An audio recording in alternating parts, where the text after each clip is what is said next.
Hello, and welcome to another episode of Solipsist Watched. I'm your host, the Social Solipsist, and this week I watched The Thing from 1982. Now, The Thing is probably a movie that you have heard of before, even if you are not familiar with horror films at all. It is a fairly legendary film in the sort of 80s horror area, and one of the films that gets talked about frequently by a number of different types of filmmakers as one of their favorites. And I have finally gotten around to watching it for this, our spooky month of movies. I am shocked that it took me as long as it did to get around to it, and I'm happy I finally watched it. And in reading about it after the fact, I didn't realize a lot of the history behind it. So it's really interesting because this movie absolutely flopped when it first came out. Now, 82 was a particular time and place that I was not present for, but a lot of the things about why it was not super well received seem to be related to the political and economic climate at the time that it was released, as well as a lot of competing films that were coming out within months or even weeks of it.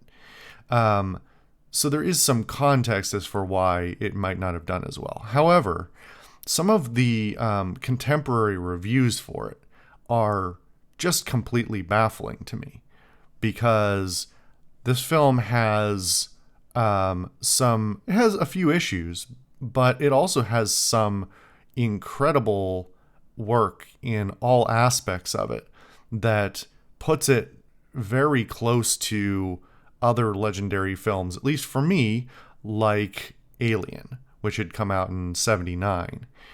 And I think while this may not be, I may not go back to this one with the frequency that I do to Alien. I probably watch Alien once a year just because it's such an incredible film.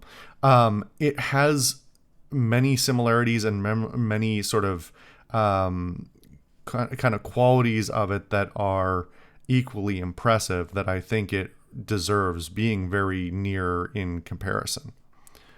This was directed by John Carpenter, who is I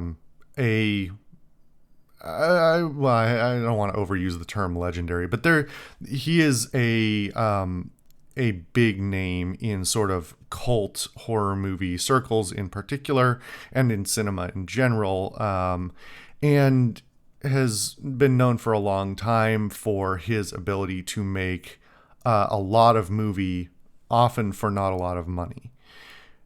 The history behind the actual production of this film, it appears to be pretty extensive. What's really interesting, among other things to me, is that this was made for just tiny amounts of money. $15 million total budget, and that's with runovers. I think they had hoped that it would cost about $10 million to make. And even in 1982 money, that's not a lot of money. At the time, it was also with Kurt Russell in one of the starring roles. Kurt Russell was a big name at the time, and apparently Kurt Russell made $400,000 for this movie, and everybody else made $50,000, which is just an intensely tiny amount of money, even for what was apparently a relatively short shoot, about 12 weeks. That's not a lot of money for this kind of work, and for who some of these people were. So it's an interesting history behind it, and the fact that it barely made its money back at the time it released, compared to now, when it is often considered, not always, to be certainly a cult classic, if not just like a general horror and cinema classic. Just kind of interesting to see how time and changing attitudes and appreciation of and like distance and appreciation of work can change with time. I do understand some of the criticisms that I was reading about that were given the contemporary reviews. Some of the reviews were definitely talking about how it is sort of overly gruesome at times, and there's just like excessive amounts of blood and those sorts of things. But for being a horror film, I honestly don't think this is all that bad. It's definitely got some body horror elements that I can see being particularly uncomfortable for a lot of people, including myself. I tend to stray away from the body horror stuff, as I talked about during my Hellraiser video and a few others. So that's really not my cup of tea, but this movie makes such good use of the body horror that it does, and the focus on these practical effects and sort of the otherworldliness of the horror really serves the movie well. I think more often than not, people's criticisms, there are a lot of movies that get panned that people complain about the content, and sometimes those things are valid, but sometimes the things are, okay, you don't like that, but you don't understand the reason why they did that, the artistic choice. Like, typically you don't spray blood over the walls just to spray blood all over the walls. You spray blood all over the walls because it's representative of something, or it's artistic, or you've got a narrative reason for it to happen, those sorts of things. And I think that is something that seems to be that recognition is something that seems to be missing in a lot of the contemporary reviews. This is, as much as I want to compare it to Alien, I think that doing so, not letting it stand on its own, would be a disservice. I do find some of the contrasts really interesting, though, because this movie is not that complicated in its core story, in its plot, and in the narrative beats that it uses. It is a fairly simple. A fairly simple location-based and unknown horror-based thing, where it's more of a sense of what will we do next based on the limited information that we have and our very low-level need to survive. And I think even though you could definitely criticize this for having underdeveloped characters and that sort of thing, I think you could level a lot of those criticisms against other films, especially in this genre as well. Even Alien, as much as I love it, suffers from some underdevelopment of character.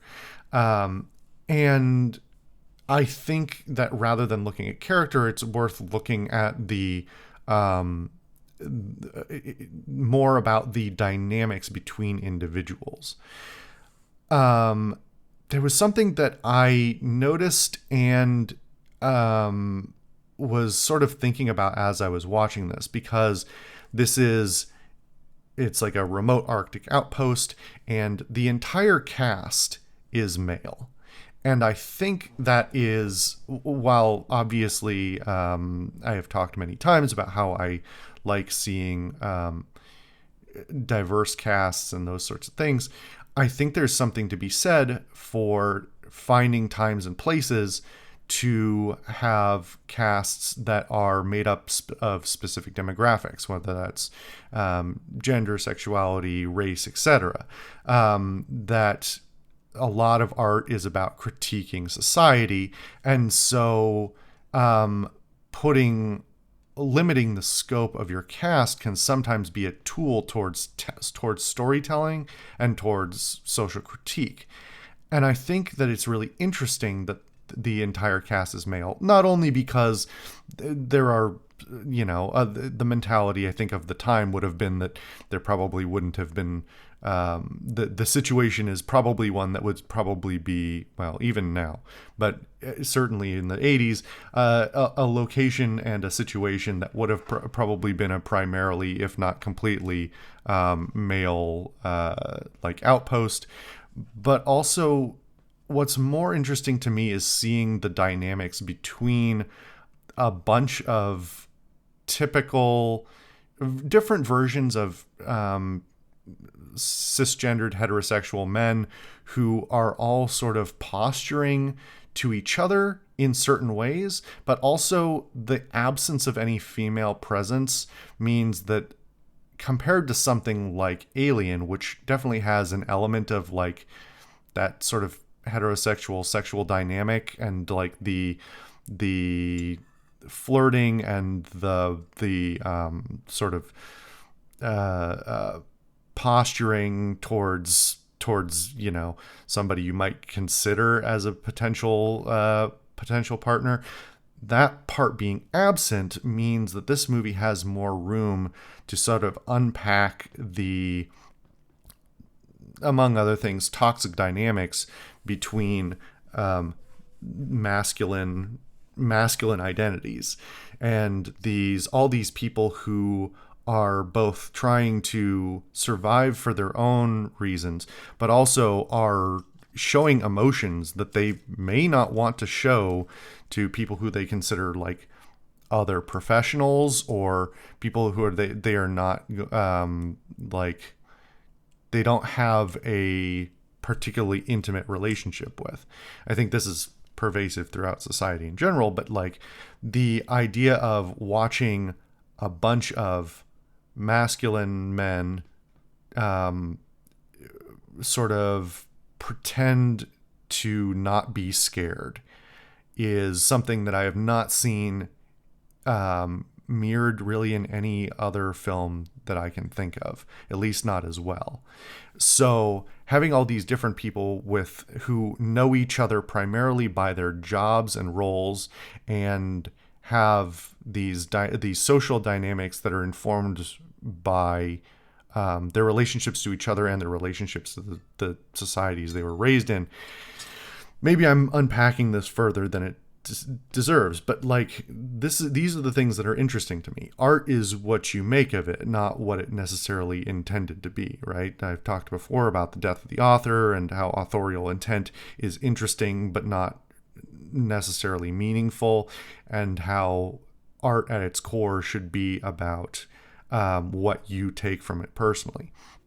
And I think that's really that is one of the more interesting things here, is that you can watch this film and see nothing but like a gruesome body horror borderline slasher film, or you can look at all these social dynamics that are happening between characters and these strong, powerful, dangerous emotions that they all have, and the way that those influence their good decisions, bad decisions, questionable decisions, and how that directly influences how the mysteries unfold, how the lack of understanding of their situation and the fear of the unknown, as well as the fear of the known, lead them towards certain interpretations of the world, and even how that reflects back on the viewers.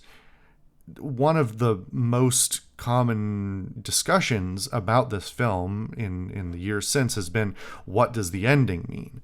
What is the interpretation of the ending supposed to be? Do they survive? Do they not survive? Are they safe? Are they not safe? Is the thing still out there in some form or another? And that is, I've talked about other things like this before, but it just doesn't make sense to me why that is something you would try and find a definitive answer for. I think that's part of the thing that's so interesting about this movie, is that you don't know, and the dubiousness, the like sort of lack of sureness in anything in the film from the viewer's perspective is reflective of the uncertainty that the characters have, their inability to know who to trust and how to trust, and whether they can trust that somebody is not infected with the thing, or even for that matter, if they can trust other human beings, because I mean, trust is a big thing, and it is something that is often discussed in the realms of sort of fragile masculinity and that sort of thing, of like, how do men trust each other, especially raised in societies that where they're taught to be, fiercely independent to their own detriment. So the idea of asking how the movie ends, I think, completely misses the point of the sort of social interrogation that you can get out of it. Anyway, I'm starting to ramble on about my reading of the film. I think it's super interesting from a social and cultural and like masculinity interpretation, but that misses a lot of the other things that are going on in this film that are really, really good. Casting is pretty solid in this. I've talked, I think, before about Kurt Russell and how I don't think he's a particularly good actor, but he plays like versions of one character pretty well, as many of people in Hollywood are like. But this cast has an array of different characters who, while not particularly deep and sort of tropified in various ways, all put on really good showings for the characters that they're supposed to portray. So in particular, I really like Keith David. I like Keith David in everything, but like, there's a whole bunch of different people in this film who, many of whom did not have substantial movie careers after, or only played bit roles. But like, I think the entire dynamic of every character is important, and I think everybody puts on, for however big their role may be, and they do try and make it a bit of an ensemble presentation. I think everybody fits the role. They did really well, and I actually want to look in more to some of these people ended up, how some of these other people ended up having careers afterwards. Obviously, everybody also knows from the memes that Wilford Brimley is in this. The diabetes guy is in this film. He was a bit actor in a lot of horror movies for a while. In a lot of ones much worse than this one, mostly. But this, I don't actually know if this is his most notable role or not. Not anyway. The casting is really solid. I also think that you have to give a lot of credit to the well, I'm going to talk about this in a larger way. Give a lot of credit to the set designers and the makeup and costuming work, because trying to portray the environmental effects of this place and the what it's like to live in a very restricted amount of space, and one that is very sparse and claustrophobic, and feels like you can't escape even when there isn't a cosmic horror of some kind. I think that all deserves a massive amount of credit, and that also gets to the cinematography. John Carpenter, for me, can sometimes be hit or miss, but I think that generally speaking, you always know what he's trying to do, and I really appreciate that. And I think that there is a lot of really good direction and cinematography that really makes good work of the environment for storytelling. Lots of shots that capture the environment as much as the actors. It's not a lot of just like people talking to each other in small rooms in reverse shot or ensemble wide shot or something like that. There's a lot of good, even when, it's a lot of lockdown camera. So, but that's used to good effect to sort of strengthen the idea of these claustrophobic spaces, and being able to see like all the walls, all the doors, even the like feeling the ceiling seeming to intrude into the frame of the camera. That's all deserving of a lot of appreciation, even if it's not always the prettiest thing. Like it's very deliberate, and I appreciate it, and it does a lot to sort of strengthen the themes and the getting a sense of the environment and how the characters feel about their environment. Of course, I have to talk. Well, actually, no. I'm gonna save that for a minute. Music and sound design also deserves a ton of credit, in particular the music. This is scored by Ennio Morricone, who I think I've talked about before. Maybe not. In my opinion, one of the greatest movie composers of all time, with a very long and storied history, but often in well appreciated but smaller or less well known films. He's known mostly for like some of his work in spaghetti westerns, but he had so many scores that he did, so many of which are truly incredible and sometimes like musically groundbreaking in terms of what they contained, and the ideas that he had for how you could use both traditional instrumentation and like various electronic and technological instrumentations that would come throughout his career. Anyway, he does an incredible job in this film, not surprising, and credit as well to the sound design, which is super important especially when it comes to the silence is just as important as the noises, and when you have a horror film, I think being able to do both is, important and impressive. I have some concerns about, I wish there was a little more of certain things in terms, mostly in terms of the plot. That apparently a lot of footage was cut from this film before it was finally released, and I don't think there's ever been any of it found or restored. And from the sounds of it, they could have probably deepened the film a little bit more by leaving some more of that in, but I also understand why they might not have. I have to talk right at the end about the effects work, because there are environmental effects that are done really well. Some of them were done on stages. Some of them were done like actually out in, I think, Alaska or something like that. But in addition to all that, the thing itself and your understanding of the thing and of the people who are there comes in the context of the sort of cosmic body horror that gets shown to you at various points throughout the film.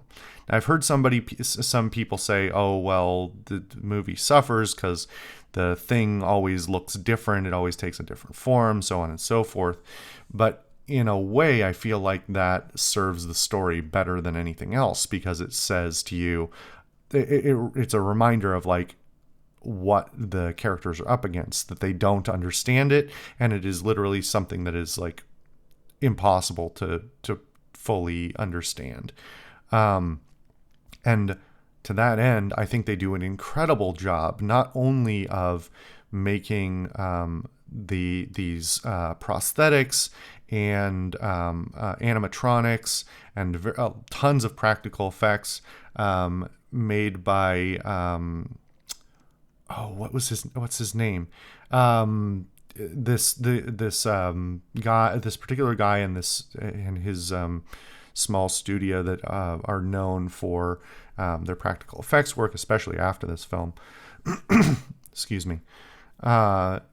And like do an incredible job of giving you an idea of both the reality and unreality of the thing, if that makes any sense.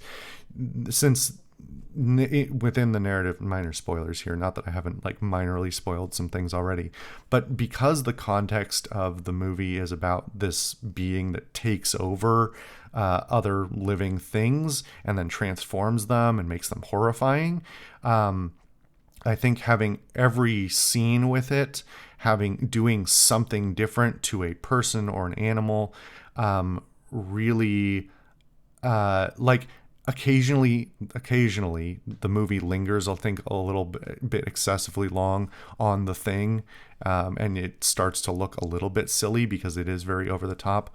But being able to look at these practical effects and say that I both recognize what that is supposed to be, that used to be a human or that used to be something else, and I recognize elements of that thing visually, but it has been so mutated and expanded and, mangled in a way that is supposed to be horrifying to you because you recognize it, and yet it is unrecognizable and disgusting. Meeting that criteria of understanding what it is and yet feeling that it is grotesque and horrifying is a feat unto itself. I think there are far too many monsters that are sort of just go to the absurd or go to something that is just like an adaptation of something you already recognize. And so something truly sort of horrifying in this particular way, being able to capture both the recognizable and the grotesque, I think deserves a ton of credit. And is just super, the puppeting and the animatronics is super well done all the way through. There are a few digital effects or like post-production effects. Some of them look fine and some of them have not aged particularly well, but like really no complaints on that front.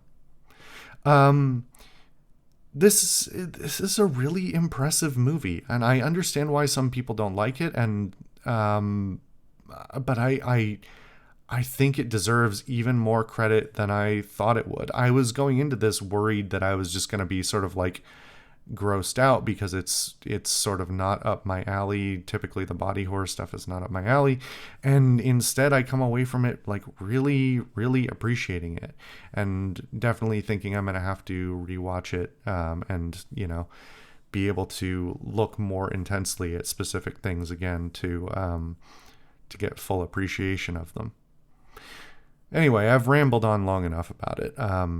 If you've seen this movie, hopefully maybe you have, and have your thoughts on it, leave me a comment. I'd love to see what people have to say.